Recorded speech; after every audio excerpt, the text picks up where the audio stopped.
আর peer মানে কি? আমাকে বলতে কোন গাছের পেয়ারা ভাই?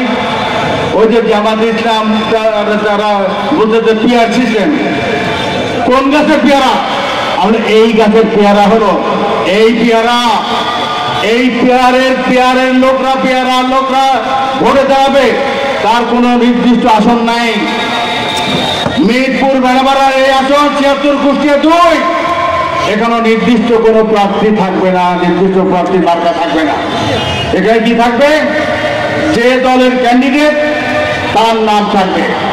আর সেই দল এখানে যদি ২০০ ভোটও পায়, অন্য জায়গায় হয়তো বেশি পাইল, ৩০০ আসন মিলে যদি তারা 1% ভোট পায়, তাহলে সারা বাংলাদেশে তাদের 100টা 3টে আসন হয়। 1% ভোটে তাদের 3টে আসন হয়। জীবনে কোনোদিন সংসদে যেতে পারেনি, এই সুযোগে যদি সংসদে ঢুকে নামটা লেখানো যায়, কম কি? এতে কোনো সরকার থাকে না।